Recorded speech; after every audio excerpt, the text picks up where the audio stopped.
Thank you. Thank you.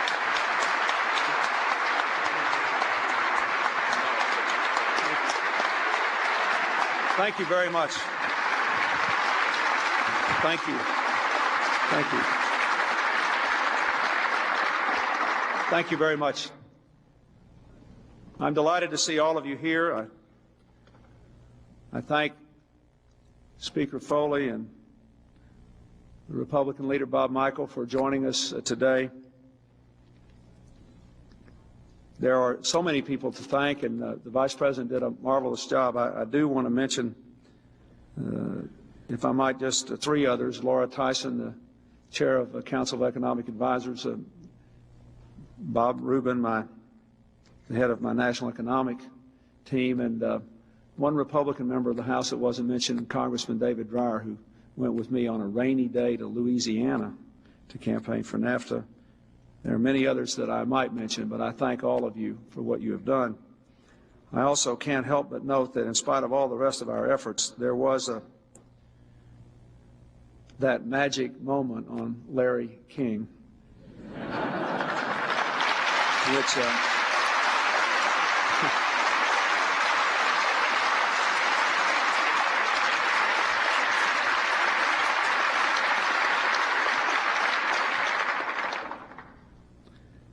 which made a lot of difference.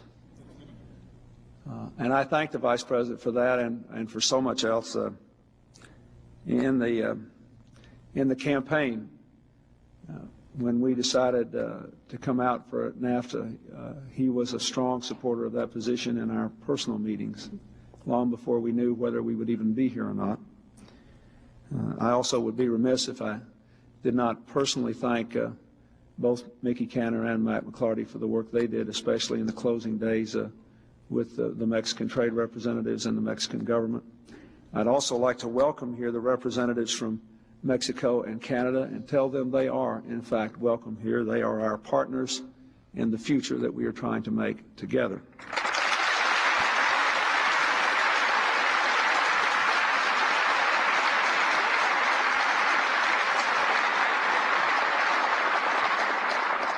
I want to say a special word of thanks to the Cabinet, because we have tried to do something that I have not always seen in the past, and we try to get all of our departments and all of our Cabinet leaders to work together on all the things that we all care about. And a lot of them, therefore, had to take a lot of personal time and business time away from their very busy schedules to do this. I thank the former leaders of our government that were mentioned and our military. I can't help but noting, since General Powell is here, that every senior military officer with whom I spoke about NAFTA was perhaps, they were as a group, perhaps the most intensely supportive of any group I spoke with. And I think it is because they have in their bones the experience of the world of the last several decades, and they knew we could not afford to turn away from our leadership responsibilities and our constructive involvement in the world.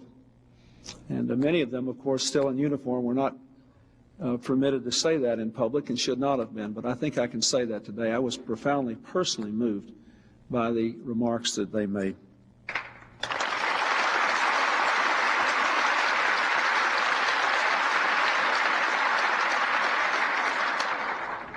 I do want to say also a special word of thanks to all the citizens who helped us, the business leaders, the labor folks, the environmental people who came out and worked through this, and many of them at great criticism, particularly in the environmental movement, and some of the working people who helped us. And a group that was quite pivotal to our success that I want to acknowledge specifically are the small business people, who many of whom got themselves organized and came forward and tried to help us. They made a real difference.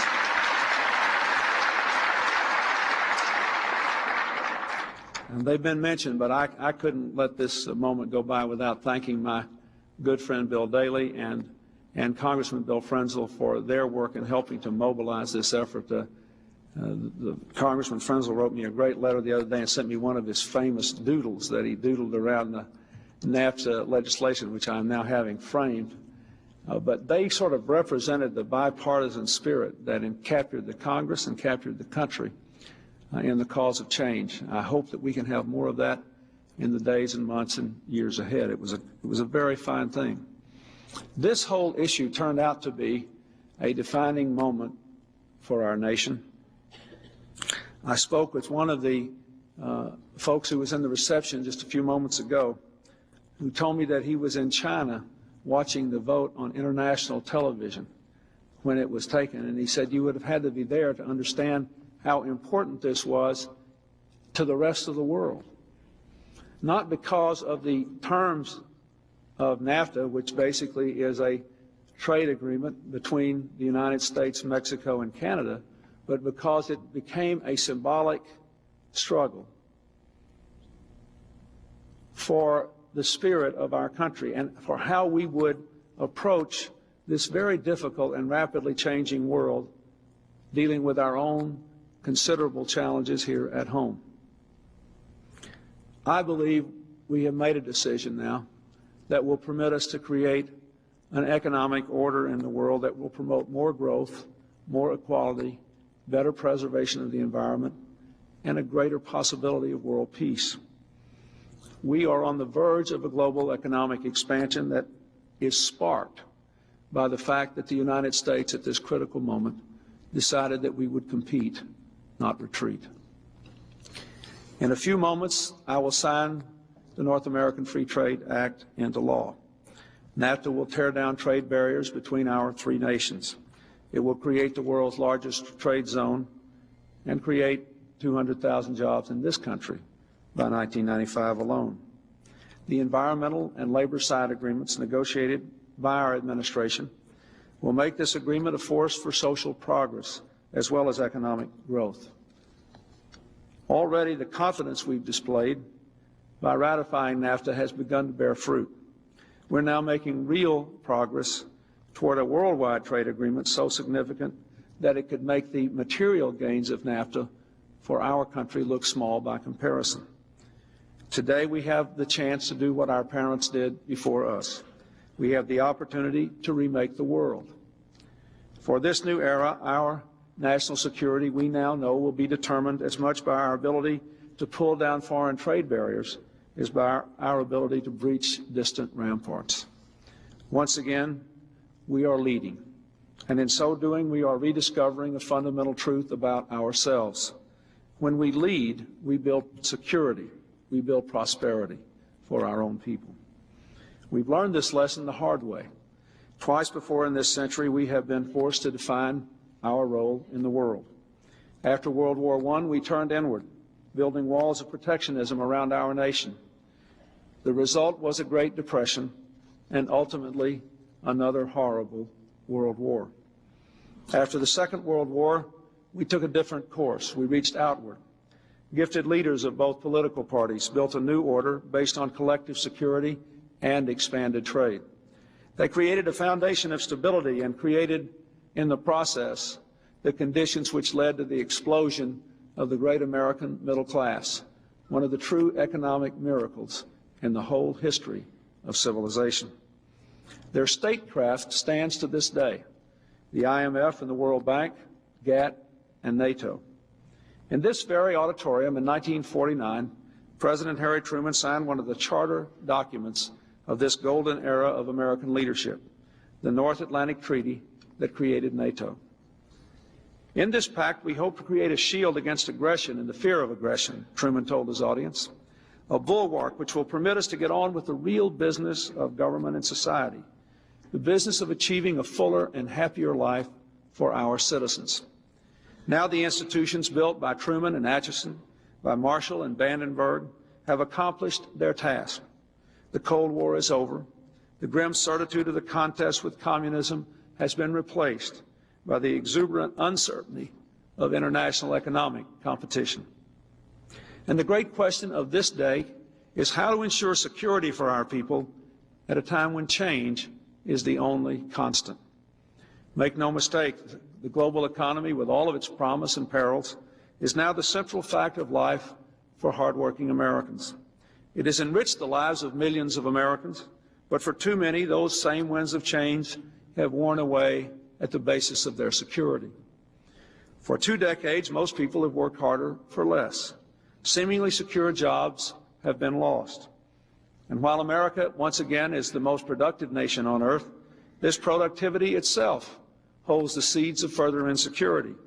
After all, productivity means the same people can produce more, or very often that fewer people can produce more. This is the world we face.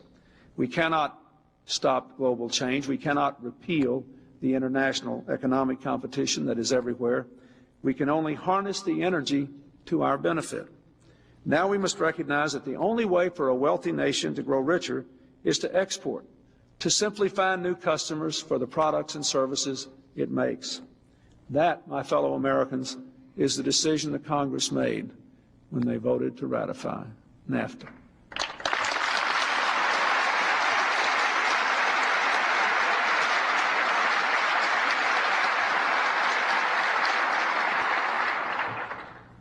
I am gratified with the work that Congress has done this year, bringing the deficit down and keeping interest rates down and getting housing starts and new jobs going upward.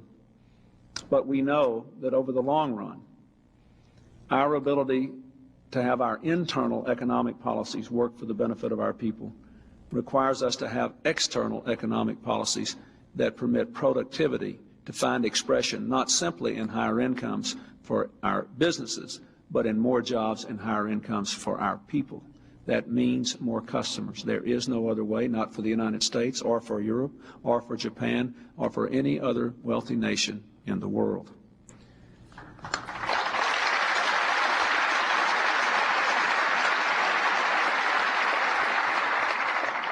That is why I'm gratified that we had such a good meeting after the NAFTA vote in the House with the Asian Pacific leaders in Washington.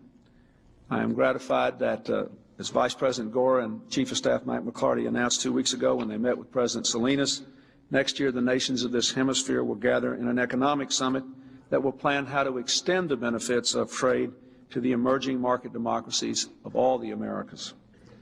And now I'm pleased that we have the opportunity to secure the biggest breakthrough of all. Negotiators from 112 nations are seeking to conclude negotiations on a new round of the General Agreement on Tariffs and Trade. A historic worldwide trade pact, one that would spur a global economic boom, is now within our grasp. Let me be clear. We cannot, nor should we, settle for a bad GATT agreement. But we will not flag in our efforts to secure a good one in these closing days.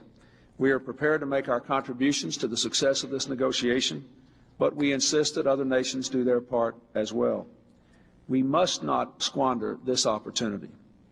I call on all the nations of the world to seize this moment and close the deal on a strong GATT agreement within the next week.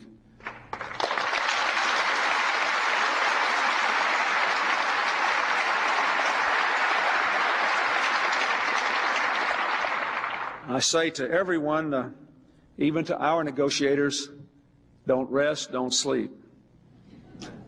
Close the deal. I told Mickey Kenner the other day that we rewarded his laborious effort on NAFTA with a vacation at the GATT talks. My fellow Americans, bit by bit, all these things are creating the conditions of a sustained global expansion. As significant as they are, our goals must be more ambitious. The United States must seek nothing less than a new trading system that benefits all nations through robust commerce, but that protects our middle class and gives other nations a chance to grow one, that lifts workers and the environment up without dragging people down, that seeks to ensure that our policies reflect our values. Our agenda must therefore be far-reaching. We are determined that dynamic trade cannot lead to environmental despoilation. We will seek new institutional arrangements to ensure that trade leaves the world cleaner than before. We will press for workers in all countries to secure rights that we now take for granted, to organize and to earn a decent living. We will insist that expanded trade be fair to our businesses and to our regions. No country should use cartels, subsidies, or rules of entry to keep our products off its shelves. And we must see to it that our citizens have the personal security to confidently participate in this new era. Every worker must receive the education and training he or she needs to reap the rewards of international competition rather than to bear its burdens. Next year, our administration will propose comprehensive legislation to transform our unemployment system into a re-employment and job retraining system for the 21st century.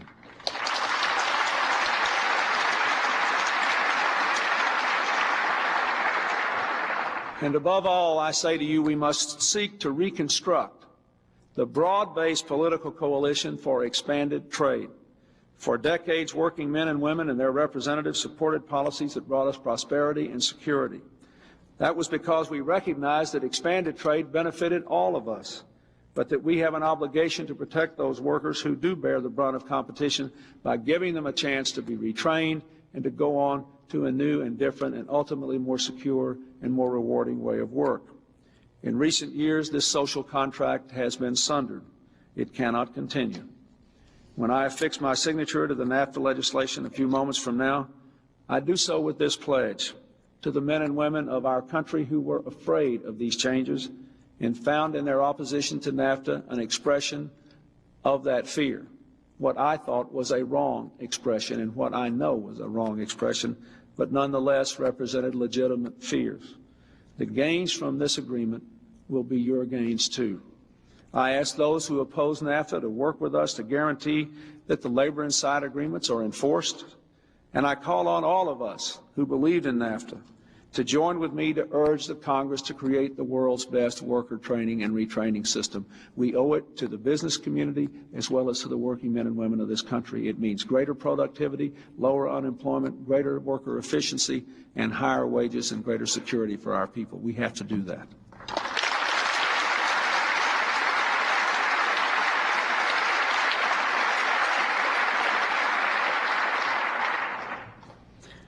We seek a new and more open global trading system not for its own sake, but for our own sake.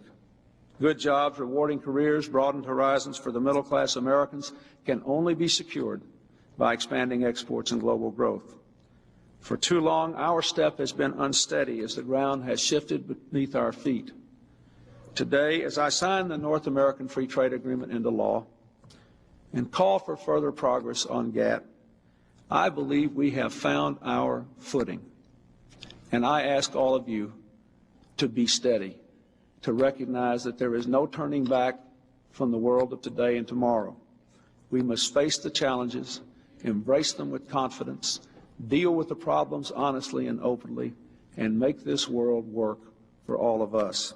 America is where it should be, in the lead, setting the pace, showing the confidence that all of us need to face tomorrow. We are ready to compete, and we can win. Thank you very much.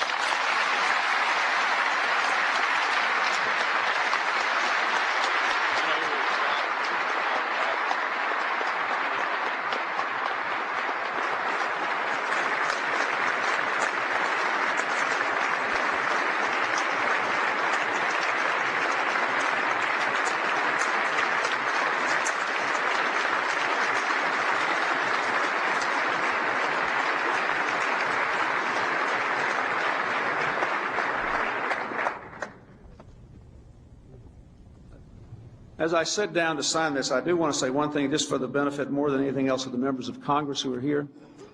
I'm going to give the first of these pens to a person who is leaving my employ, but without whom we could not have passed this bill, my friend Howard Pastor. Thank you.